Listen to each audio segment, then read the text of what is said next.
Assalamualaikum warahmatullahi wabarakatuh.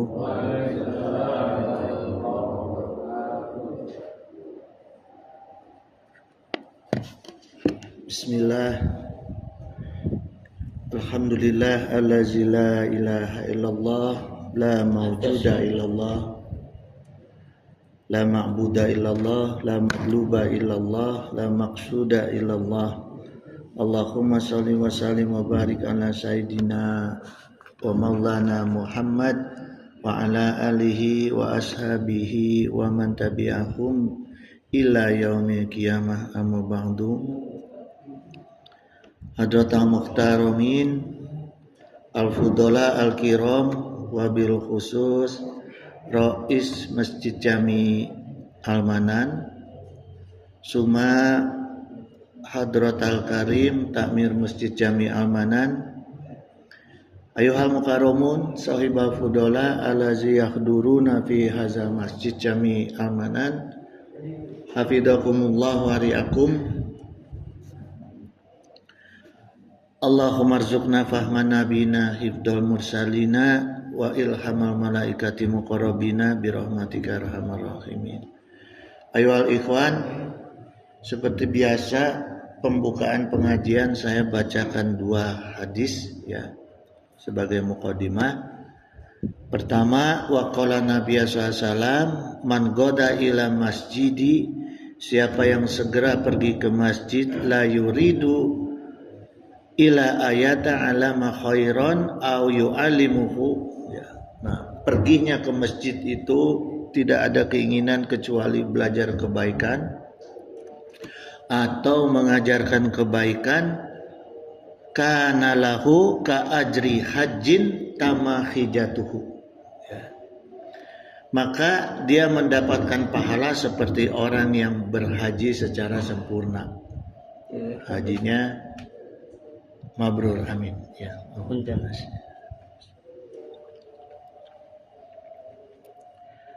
Jadi jemaah yang kemarin nggak sempat pergi haji sama, sekarang juga kita datang ke sini dihitung haji yang mabrur, asal niatnya, yang penting niatnya ya. Ini diriwayatkan oleh Tabrani. Kemudian yang kedua diriwayatkan oleh Zaid bin Harisah radhiyallahu anhu. Ini saya ambil dari kitab Mustad Asyihab ya, ditulis oleh Imam Al-Qudai. Wa qala Nabi sallallahu alaihi wasallam man talabal ilma takafalallahu bi rizqihi. Jadi siapa yang mencari ilmu maka Allah akan jamin rizkinya untuk dia ya, amin gitu jamaah. Jadi jangan sungkan-sungkan cari ilmu gitu, karena ada rizki kita di sana. Maka Rasulullah SAW setiap habis sholat subuh kemudian memberikan sedikit lah gitu ya nasihat kepada para sahabat. Beliau berdoa, Allahumma inna nas'aluka ilman nafi'an wa rizqan thayyiban wa amalan mutaqabbala gitu. Jadi Rasulullah berdoa subuh itu ya. Ya Allah, berikanlah kita semua ilmu yang manfaat, rizki yang baik, yang halal, dan amal yang diterima, amin ya. Jamaah fidakumullah wa iyyakum. Sekarang kita masuk kajian inti kita hari ini. Saya memutolaah mengenai, jadi gini jamaah ya, kadang-kadang kalau saya mau nulis mengenai kajian gitu, saya baca aja, referensi itu saya baca aja gitu. Apa yang kemarin, kemudian untuk kelanjutannya saya biasanya baca aja itu, cari yang nyambung dengan kajian yang kemarin. Tiba-tiba kadang-kadang suka ada kayak ilham gitu ya. Nah, jadi dalam kajian subuh sekarang itu ada ilhamnya supaya kita mengenali diri kita. Ya, ada yang patut penting untuk kita kenali ada 3. Pertama yaitu diri kita sendiri, yang kedua Allah Subhanahu wa taala, yang ketiga setan. Nah, ini kita ada di tengah-tengah. Ya. Jadi kita harus kenal Allah, kita harus kenal setan. Ya. Nah, untuk mengenali diri kita sendiri sudah ada hadis yang menegaskan man arafa nafsahu faqad arafa rabbahu. Ya. Siapa yang mengenal dirinya, tentu dia akan mengenal Allah, Rabbnya. Ya. Nah, cuma kata saudara saya, sepupu saya, di dalam kitab Al-Hawi lil Fatawa, hadis ini sanadnya lemah katanya. Ya. Jadi karena sanadnya lemah, ya udahlah anggap aja ini mah nasihat, ya. Nasihat ulama gitu. Tapi tetap masih ditulis sebagai hadis gitu, ya.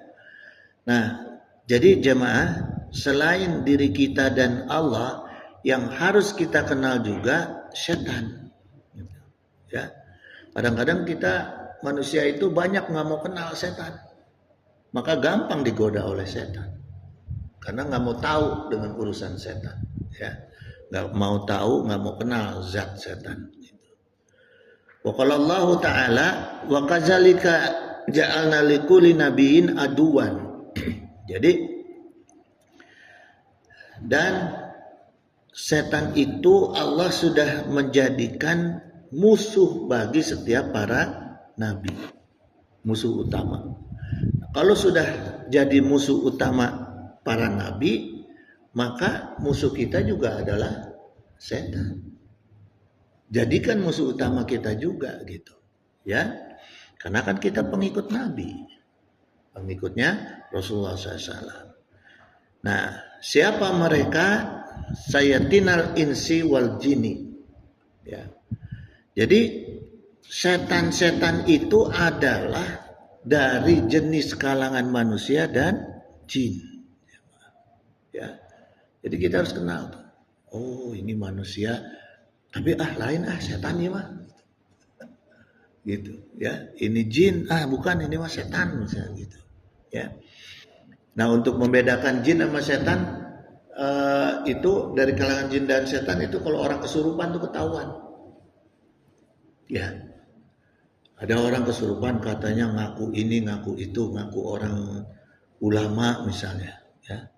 Pokoknya cirinya gini aja. Kalau ada orang kesurupan, kalau mau diobatin marah. Ya. Biasa kalau ada kesurupan saya pencet dulu ininya nih. Yang tadinya bahasa halus begitu keluar marah kasar udah pasti setan. Jin kafir itu makhluknya. Tampilin we nuk itu mah. Ya. Enggak usah diajak ngobrol, apalagi dimasukin ke botol. Ya, gitu. Jadi apa yang dilakukan oleh setan dari kalangan jin dan kalangan manusia itu, ya, amal mereka apa untuk kita tahu, ya. Yuhi ba'duhum ila ba'din. Jadi sebagian mereka itu selalu membisikkan kepada sebagian yang lainnya, ya. Setan dari kalangan manusia suka membisikkan kepada manusia yang lain, termasuk juga setan dari kalangan jin, ya. Gitu. Apa yang dibisikkan? Zuhrufal qauli ghurura. Yang dibisikkan adalah perkataan-perkataan yang indah, kaul yang enak, kaul yang nyaman, kaul yang indah didengar, ya, tapi isinya adalah tipuan. Nah, itu yang dilakukan oleh setan, ya. Itu jadi misalnya marah ngambek, itu biasa setan masuk tuh. Kalau udah begitu setan masuk. Udahlah tempeleng aja biar dia nanti besok-besok jerah takut sama kamu. Nah, itu kan bisikannya kedengaran seolah-olah halus, seolah-olah baik, kasih efek jerah katanya. Nah, itu kan seolah-olah baik, gitu. Padahal intinya membuat kita cilaka juga, gitu. Ya, tipuan juga, gitu. Ya, gitu jamaah. Kemudian jamaah sekalian, setan ini ya menggoda manusia itu dengan cara yang personal, pribadi-pribadi. Setan itu, ya. Itu jadi nggak mungkin setan ngumpulin orang berjamaah terus dia pidato, enggak. Jadi dari orang ke orang, personal. Ya, cara kerjanya mereka begitu. Dan kemudian setan itu menyesuaikan cara mereka kerja, strateginya, menyesuaikan dengan tingkat keilmuan, ya, dengan tingkat keimanan dan status sosial. Ini biasa seperti itu, ya, jamaah. Misalnya gini, orang yang berilmu atau ulama, setan itu menjerumuskan orang-orang seperti ulama itu atau orang alim supaya dia sombong, ya, supaya dia mencari popularitas. Ya, itu kerjaan setan tuh, supaya si ulama itu jual agama, jual nasab, ya, untuk modal kesombongan dia, ya, memanfaatkan agamanya untuk kepentingan dunianya, misalnya jual agama, ya, gitu jamaah. Itu setan untuk tingkat ulama, ya, itu yang mereka lakukan. Kemudian setan di tingkat pejabat ada. Pejabat lagi setannya, bisikin kedoliman, ketidakadilan, korupsi dan sebagainya. Nah, itulah setan gitu, ya, di tingkat pejabat. Kemudian di tingkat orang kaya, setan itu membuat orang kaya itu kikir, ya, malas sedekah, semakin cinta dunia gitu, ya, menghilangkan qanaah. Nah, itulah sifat setan, bagaimana dia menggoda orang-orang kaya itu. Nah, kemudian setan juga bisa masuk ke orang miskin, ya. Ke rakyat biasa juga setan masuk gitu. Apa yang digoda? Putus asa, iri, ya, dengki gitu. Terus begal, sebagainya. Itu setan menyesuaikan. Gak mungkin setan ngajarin presiden untuk begal, gak mungkin.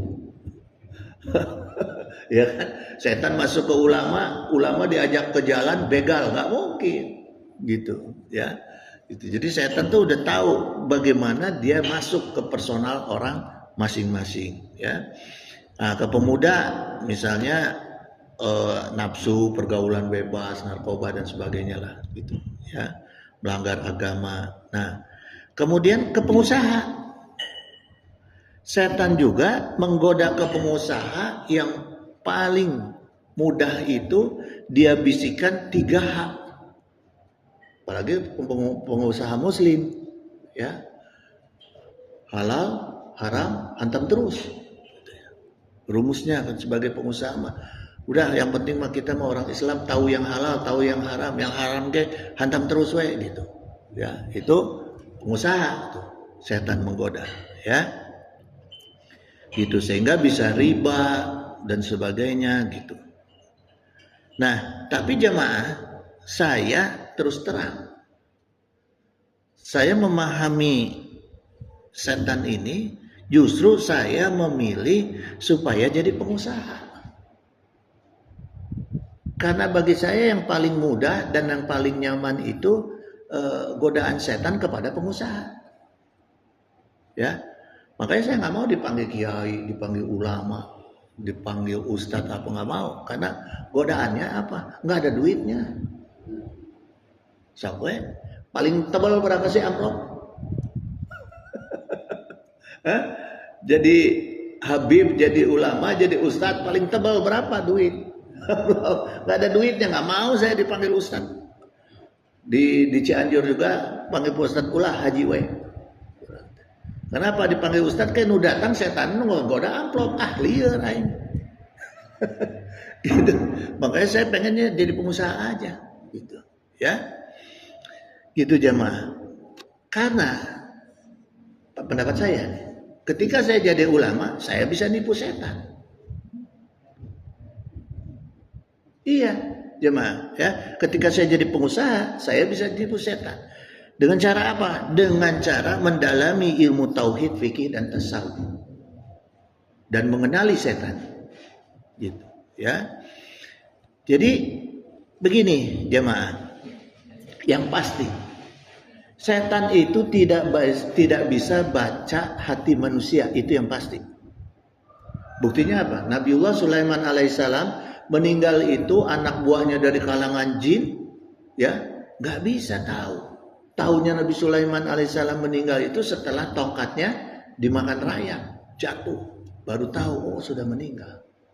Jadi sebenarnya setan bisa kita tipu, gitu. Ya, strateginya bisa kita tipu setan. Ya itu kita mainkan aja hati kita. Yang penting kita takwa, kita taat, hati kita kepada Allah, ya. Nah, maka jamaah dengan ilmu tadi, tauhid fikih tasawuf tadi dilengkapi dengan doa. Doa yang rutin kita bacakan itu supaya tidak terjebak oleh setan, tipu daya setan, dan supaya kita selalu waspada. Saya merumuskan doa Allahumma ba'id lana, ya, rozaqon, Allahumma ba'id lana rizqan yukhlikuna fid dunya wal akhirah. Jadi ya Allah, jauhkanlah kami ya dari rizki yukhlikuna yang dapat mencelakakan kami fi dunya wal akhirah, di dunia dan di akhirat. Udah. Setan kan nafsu dia, makin ketipu makin nafsu. Coba aja kita main judi, ketipu nafsu.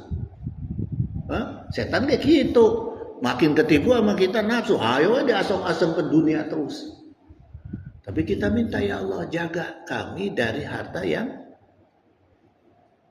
tidak akan mencelakakan kita di dunia dan di akhirat, gitu jemaah, ya. Sehingga Allah yang bantu. Dengan rutin kita bersolawat, dengan rutin Asmaul Husna, akhirnya Allah yang bantu, ya. Karena kita nggak akan bisa jemaah memilih rizki yang bakal mencelakakan atau yang menyelamatkan, itu sulit. Kalau nggak ada bantuan Allah sulit, gitu. Ya, karena apa? Karena kita selalu ada nafsu, gitu. Ya, karena selalu dibisikin setan, gitu jemaah. Ya. Kemudian jemaah sekalian, ini saya cerita sedikit nih ya tentang setan. Karena lebih mudah kita mengenali Allah daripada mengenali waliullah, daripada mengenali setan. Sekarang saya cerita lebih jauh tentang setan, ya. Dalam kitab hadis Shalawatul Qabul Akhbar, Syekh Taftazani ya bin Masumi, beliau menjelaskan gini. Jadi setan ini kan asalnya bangsa jin. Di langit dulu tuh sebelum ada manusia hanya ada makhluk langit, ya, sebelum ada bumi hanya ada makhluk langit, jin dan malaikat. Nah, jin ini makhluk yang paling dimuliakan oleh Allah, ya. Di atas malaikat jin ini, gitu. Ya. Karena gini, di antaranya jin inilah yang dipercaya oleh Allah untuk menjaga pintu surga selama 40.000 tahun. Jadi bukan malaikat awalnya, jin, ya. Nah, banyak Azazil, bahkan ada disebut Azazil. Azazil itu pemimpin makhluk langit dari kalangan jin yang termasuk memimpin para malaikat. Itu disebutnya Azazil, ya. Komandannya lah, komandan makhluk langit dulu, ya. Itu saking mulia-mulianya jin gitu, selalu dekat sama Allah gitu. Bahkan malaikat itu urutan kedua gitu, ya. Nah, karena Allah menciptakan Nabiullah Adam alaihissalam, diujilah para malaikat dan jin gitu. Melalui proses penciptaan Nabi Adam alaihissalam, ya, penciptaan kita nih manusia.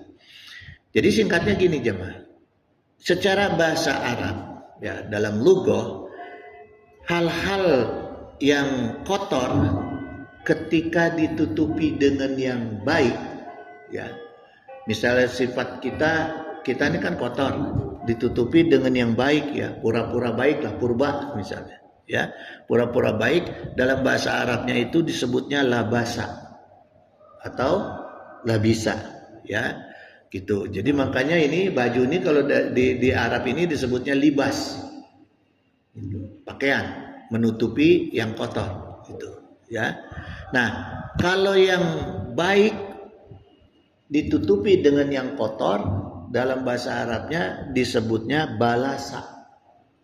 Ya, balasa gitu. Yang baik ditutupi oleh yang kotor. Nah, karena bangsa jin itu akhirnya dia menjadi kotor dengan menolak keinginan Allah untuk menciptakan Adam alaihissalam, ya, maka bangsa jin itu ku Allah diberi nama balasa, gitu, ya. Apa balasa? Makhluknya jenisnya iblis. Nah, itu dalam konteks bahasa Arab. Jadi iblis itu adalah makhluk yang tadinya baik, akhirnya ketutup sama yang kotor kebaikannya.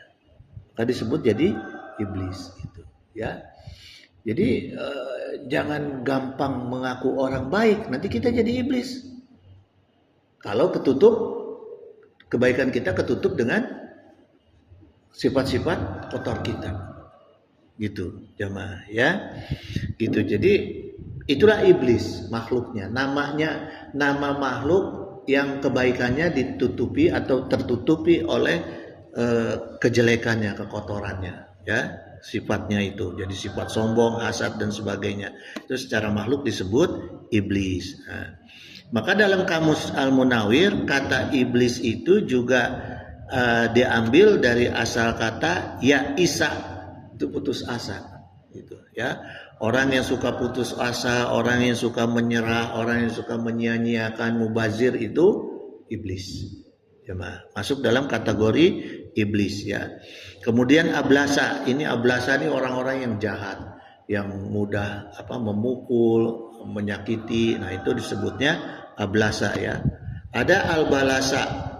Albalasa ini yang lebih jahat lagi, yang tingkatannya sampai membunuh. Mudah sekali membunuh orang. Nah, ini disebut albalasa ya. Gitu. Nah, ada yang sifat iblis yang ketiga, albalisu. Albalisu ini bingung maknanya. Jadi kalau orang yang suka bingung gitu ya, itu orang yang kena dipengaruhi oleh sifat iblis gitu. Jemaah ya, bingung kayak gitu. Nah, di antara sifat iblis yang kemudian menjadi pegangan utama iblis ya untuk menghancurkan manusia, itu yang ditularkan oleh iblis bukan iblis datang satu persatu ke kita, bukan. Tapi iblis menyebarkan sifatnya, yaitu namanya syutun. Ya. Jadi di antara sifat iblis yang jadi andalan iblis adalah syutun atau syatona. Ya.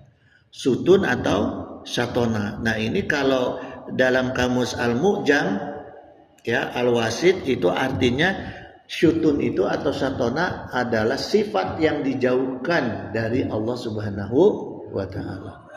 Ya. Jadi strategi iblis yang asalnya jin, ya, dia bagaimana cara dia menghancurkan manusia?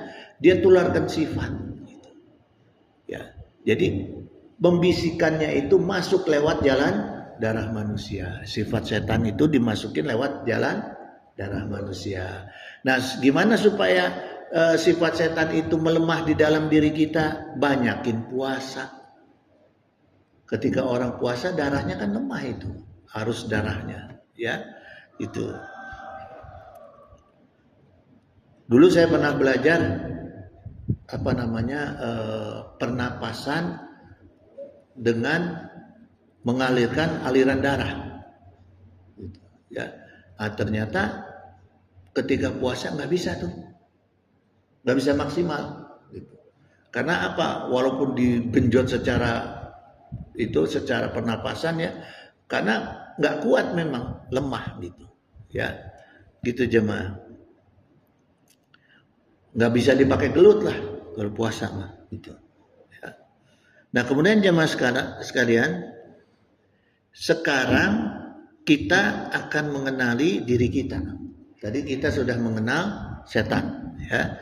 Sekarang bagaimana kita mengenali diri kita? Nah, ini saya ambil dari kitab Kimiai Sya'adah, Ya, Kimia Sa'adah ini kitab tentang zat kimia kebahagiaan. Nah, jadi ulama juga menuliskan kitab kimia yang mengandung mengurai zat kebahagiaan, ya. Kemudian ini ada dalam bab tentang ruh yang terkait dengan ruh, ya. Ini Al-Imam Ghazali, kitabnya Al-Imam Ghazali. Jadi teks aslinya gini, jamaah, ya. Fal wajibu alaika, yang wajib bagi diri kamu, anta'ifa nafsaka bil haqiqati, adalah mengenal hakikatnya diri kita sendiri. Itu wajib, ya. Kita mengenal diri kita sendiri itu wajib, hatta tudrika ayu syai'in anta, gitu. Sehingga kamu itu kenal siapa sesungguhnya diri kamu, ya. Wa min aina jikta ila hazal makani. Nah, apa yang harus kita kenali? Pertama, dari mana kita berasal, ya, sehingga kita bisa sampai di alam dunia ini, ya. Bihazal makan, makan itu artinya tempat, bukan makanan kalau dalam bahasa Arab, ya. Nah, bagaimana kita bisa sampai di alam dunia ini? Wali aisyai'in khalaqta, dan untuk apa Allah menciptakan kita? Kita sudah paham, wa ma khalaqtul jinna wa insa illa liya'budun. Wa bi aisyai'in sa'adatuka. Nah, kemudian kita juga harus mengenal, ya, dengan apa kita bisa mendapatkan kebahagiaan. Gitu, jemaah. Jadi ketika kita sedang bahagia, jemaah, ya, kita telaah nih, kita tafakurin kebahagiaan kita ini sifatnya hakiki, semu, atau jebakan. Ya, nah, dengan cara apa? Yang harus punya ilmunya, ilmu agama, nggak bisa ilmu matematika. Ya, kalau ilmu matematika harta nambah bahagia, enggak.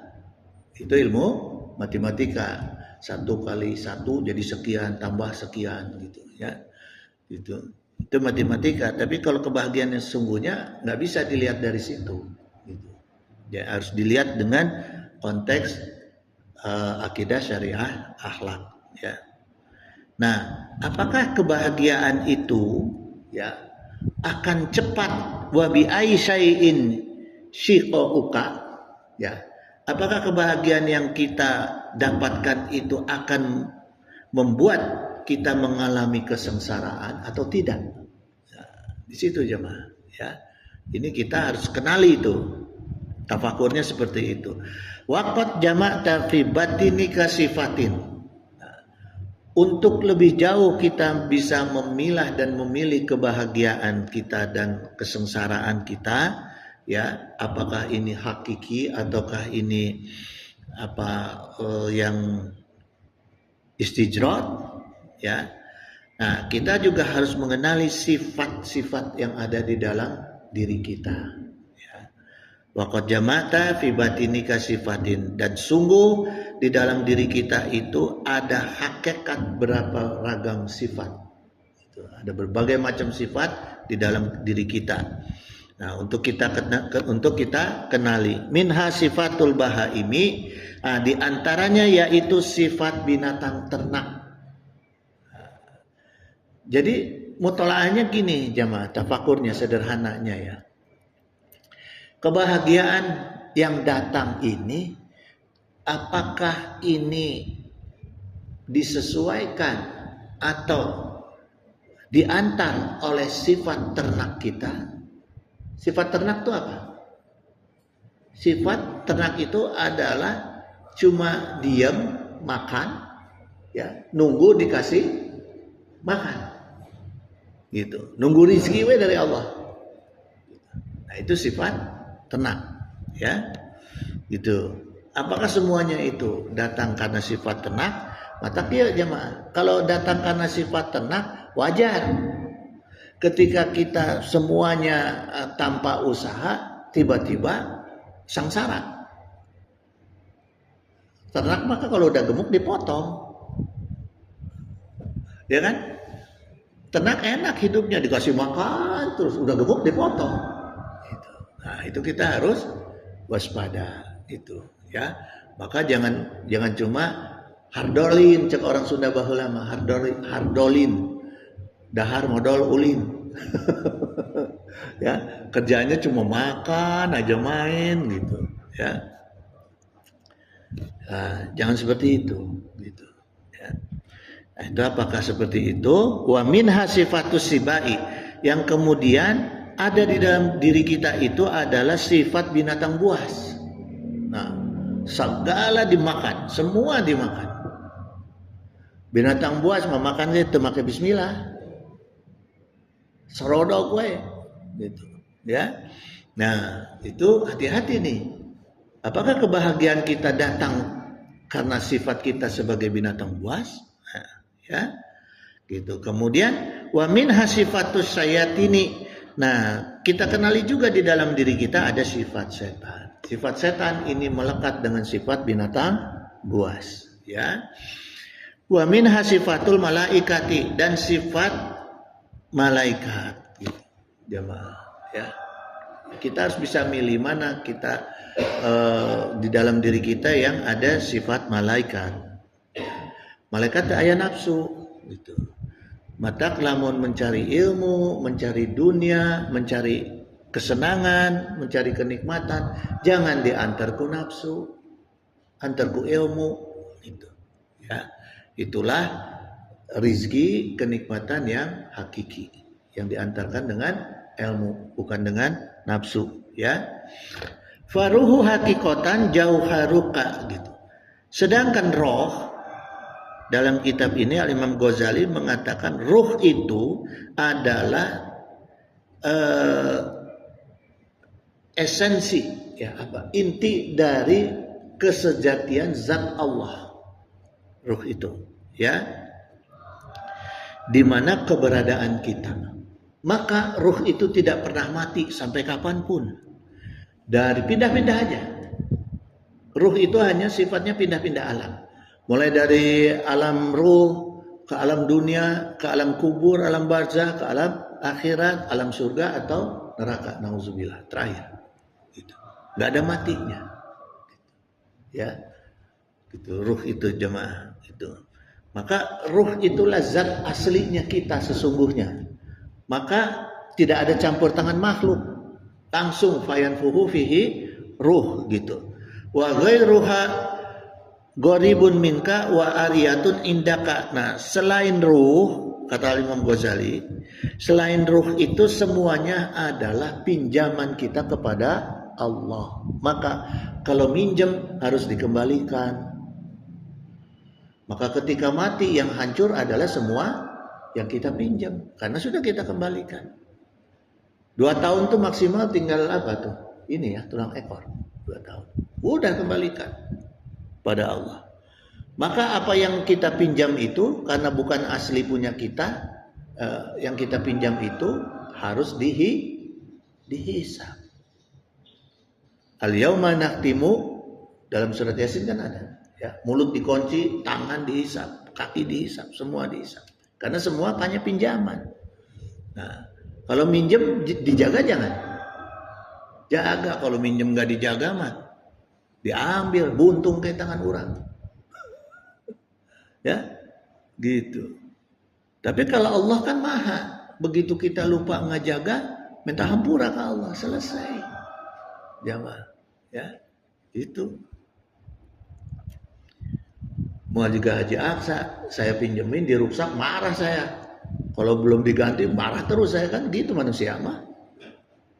Kalau Allah mah istighfar, sayyidul istighfar, salat tobat selesai. Gitu. Ya. Gitu jemaah. Jadi kita udah paham kullu nafsin dha'iqatul maut, ya. Jadi nafas jiwa ini yang dihisap, karena jiwa adalah pinjaman kita, jiwa. Di dalam jiwa itu ada kolbu, ada akal, ya, ada apa namanya, nafsu. Nah, itu di dalam jiwa, ya, juga ada ilham. Itu jemaah. Nah, kullu nafsin ini bukan kullu ruhin disebutnya, ya, karena memang jiwa. Berbeda dengan maut. Nah, ini kan kullu nafsin dha'iqatul maut. Maut ini asal kata dari mata yamutu mautan, artinya adalah yang sudah mati gitu atau kematian ya. Kalau isim maf'ulnya mayit itu artinya yang sudah didatangi kematian, maka orang yang sudah didatangi kematian disebutnya mayit ya. Yang sudah mati itu mayit gitu. Gitu jamaah.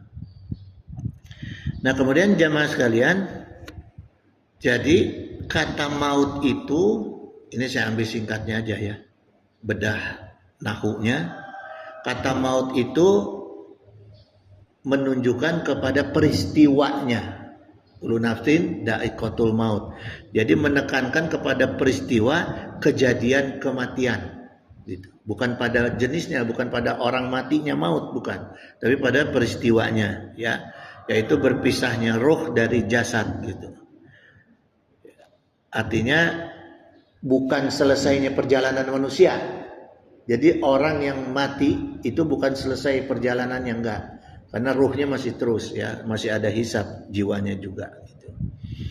Ya, gitu jamaah. Nah, kalau disebut ajal itu batas waktu, itu ajal.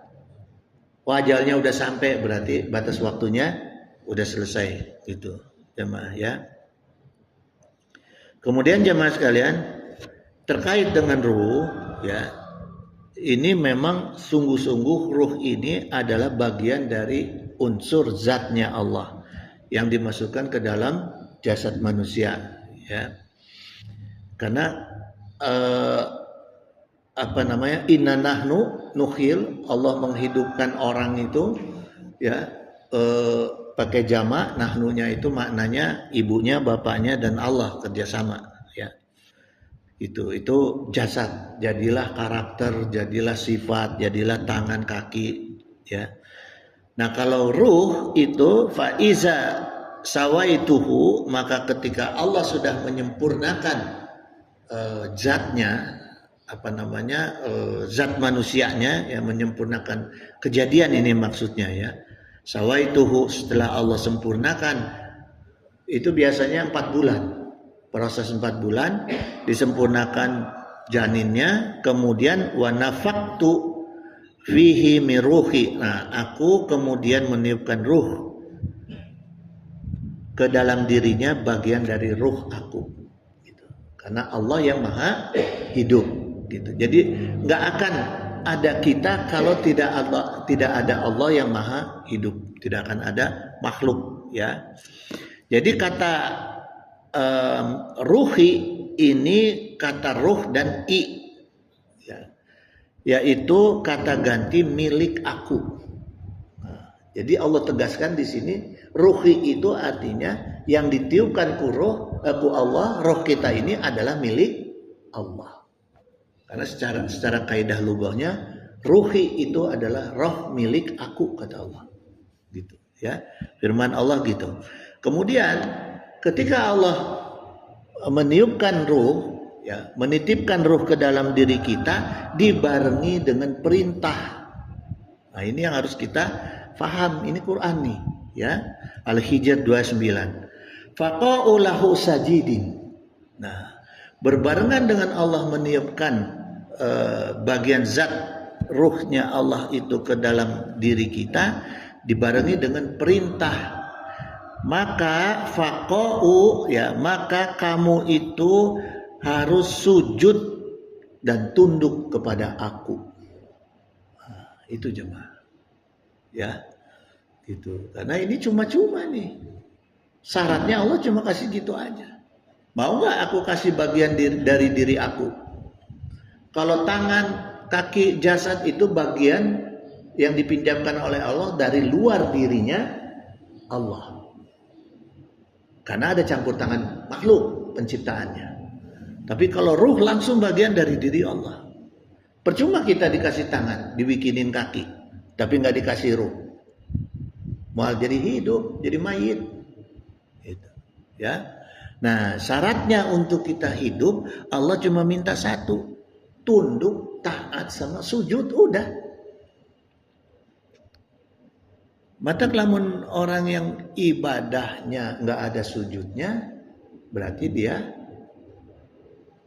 bangkang sama Allah. Gitu. Ya, jamaah. Gitu jamaah ya. Kemudian jamaah sekalian, sifat ruh ini suci. Sifat ruh ini tidak pernah berbuat dosa. Sifat ruh ini takwa karena membawa zat asli Allah gitu. Nah, inilah yang harus kita jaga. Di antaranya sifat ruh ini adalah sakti. Maka semakin kita mempertipis dinding pemisah jasad dengan ruh kita, kesaktian kita semakin tinggi. Ya. Itu pernah saya beri contoh, misalnya kita melihat wajah istri yang paling muda lah, melihat dengan mata ruh kita bisa melihat hal-hal yang kita nggak bisa lihat dari sini, itu dengan menggunakan mata ruh gitu ya. Nah kemudian juga di tangan, di jasad, di yang lainnya, di anggota tubuh kita yang lainnya, dengan hidupnya ini berarti kan ada ruh. Maka ke ulama-ulama bahula jadilah keilmuan yang sifatnya horikul adat. Karena apa? Karena ruhnya yang diutamakan. Gitu, ya, gitu jamaah. Cuma, nah sekarang ini yang disampaikan oleh Rasulullah, iza kana akhiru zaman kana qawami dininasa wa dunyahum dirhamun wa dinarun. Jadi zaman sekarang ini yang diberi kekuatan oleh Allah untuk menguatkan manusia dan agamanya manusia itu, Allah berikan mukjizatnya seperti uang. Kalau dulu para waliullah bisa terbang, ya, bisa dengan keilmuan yang ada di kitab-kitab kewalian gitu. Tapi bukan hurafat ya. Bukan hurafat yang nurunin rantai dari langit, itu mah aduh itu mah nepuna banget ya. Cerita wali bahwa apa yang disebut ilmu kewalian yang disahkan oleh agama, yaitu yang tidak melanggar ketentuan sunnah dan Quran gitu. Tapi kalau yang sudah katanya mi'raj bawa kambing 70 kali, itu mah menghayalnya terlalu tinggi ya. Itu jemaah. Rasulullah aja cuma sekali. Gitu. Ya, ini 70 kali, aneh. Ya itulah manusia. Gitu jemaah ya. Jadi di sini ya, ketika kita mau mengamalkan ilmu kewalian seperti yang ada di kitab-kitabnya para wali dulu, kita amalkan, ya, itu insya Allah yang diberikan turunan dari mukjizat kepada kita oleh Allah itu, yaitu tadi kemudahan untuk mendapatkan jalan, mendapatkan dunia, gitu jamaah ya. Nah jamaah sekalian, karena kita pembuatan diri kita ini bergabung antara Allah dan orang tua kita, maka kita lahir itu membawa watak, membawa sifat, membawa tabiat juga orang tua. Maka dulu orang tua dulu itu kalau cari jodoh harus dilihat turunannya, harus dilihat dandindunnya, ya orang Sunda artinya gitu, jemaah. Dandannya maksudnya cantiknya, agamanya, dunianya, turunannya harus dilihat gitu ya. Kenapa jemaah? Karena itu menentukan terhadap karakter kita. Ternyata karakter manusia itu bisa kamilah, bisa mutmainah, bisa lawamah karena ada campur bawaan orang tua, campur bawaan keluarga gitu ya. Itu jamaah. Maka jangan heran kalau orang-orang kita ngobrol sama orang yang daerah pesisir-pesisir ya, suaranya keras. Itu karena memang itulah karakter bawaan gitu. Tapi coba orang-orang pesisir yang udah ibunya orang Sunda, bapaknya orang pesisir, agak beda anaknya. Agak lembut misalnya, orang Cianjur tapi Sunda Banten mah beda deh, kasar. Gitu ya. Nah itu jamaah gitu. Jadi sesungguhnya jamaah ya, Ini kita bisa memilih nih. Misalnya, saya pengen punya cucu nanti yang tentara. Nikahkeun we anak orang ke tentara. Gitu. Karena apa? Setiap orang setiap orang punya doa yang sesuai dengan keinginannya dia supaya lebih baik dari dia keturunannya. Ya. Tentara, kolonel pengen keturunannya jadi jenderal. Kalau bisa mah ulah jadi prajurit.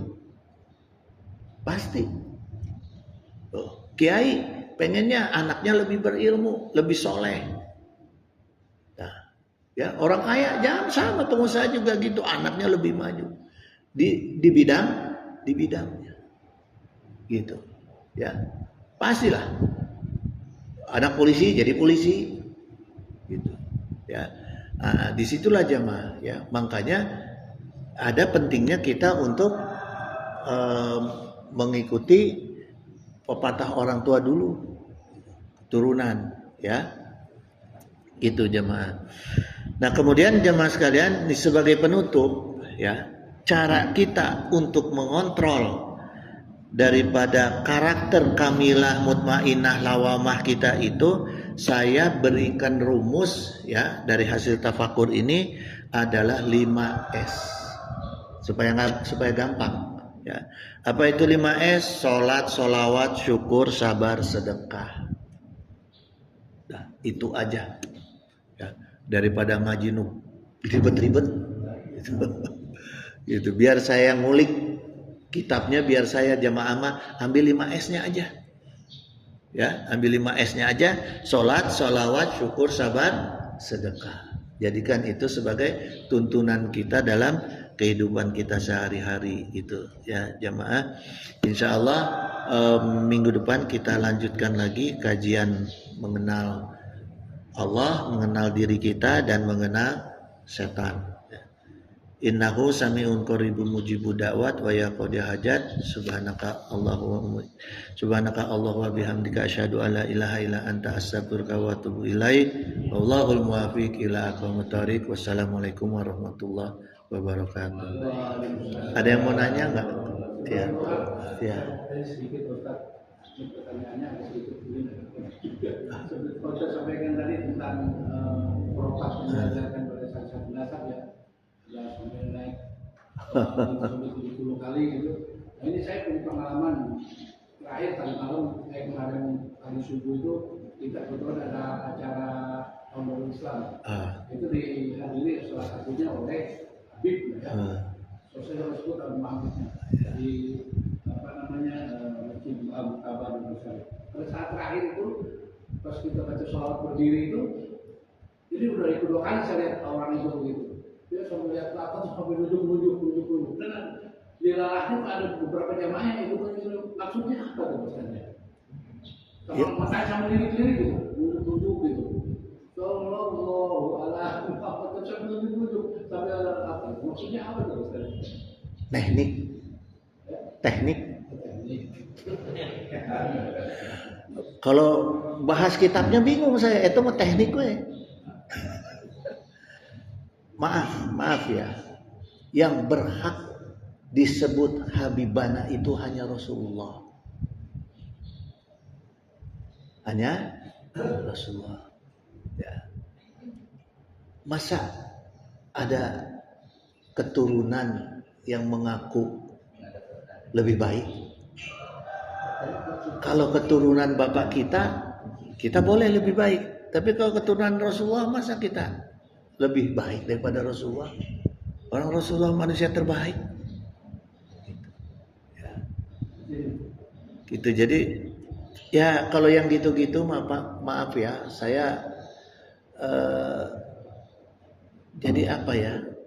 Saya nggak pernah akan bahas karena yang gitu-gitu itu tidak ada bagian dari keilmuan, baik itu tauhid, fikih atau tasawuf, nggak ada. Gitu, nggak ada bagian dari keilmuannya. Kalau mau nunjuk-nunjuk juga boleh. Kayak sekali-sekali ke sholawat di dia saya berdiri nunjuk dah bisa. Pas ayat ada cicak lewat, cicak. Boleh, nggak apa-apa. Asal jangan menunjuk kemudian seolah-olah meyakinkan kepada jamaah, kepada orang lain, oh ada Rasulullah hadir, oh itu ada apa, ada zat istimewa yang hadir. Nah itu jatuhnya kan nipu. Ngapain kebaikan digabungkan dengan kejahatan? Ada juga hasil perbuatan jahat tambuha diikuti dengan kegiatan baik. Ya, gitu. Misalnya habis ninggalin nugelis, waduh nikmat ya istighfar gitu. Bukan habis sholawat terus nipu lah, ngapain itu? Salah ilmu. Gitu, ya. Itu jamaah. Nggak ada lagi ya? Hah? Nggak ada lagi. Allahumma sholli wa sallim wa barik ala sayyidina wa syafi'ina wa habibina maulana Muhammad wa sallim wa radiyallahu ta'ala an sadatina ashabi sayyidina rasulillahi ajma'in. Amin ya Allah ya mujibu da'wati sa'ilin. Alhamdulillahi rabbil alamin hamdan syakirin hamdan na'imin hamdan yu'afi ni'amahu wa yukafi mazidah. Allahumma anta rabbi la ilaha illa anta khalaqtani wa ana abduka wa ana ala ahdika wa andika mastata'tu a'udzubika min syarri ma sana'tu wa bu'ulaka bi ni'matika alayya wa bu bizanbi faghfirli fa innahu la yaghfiru dzunuba illa anta.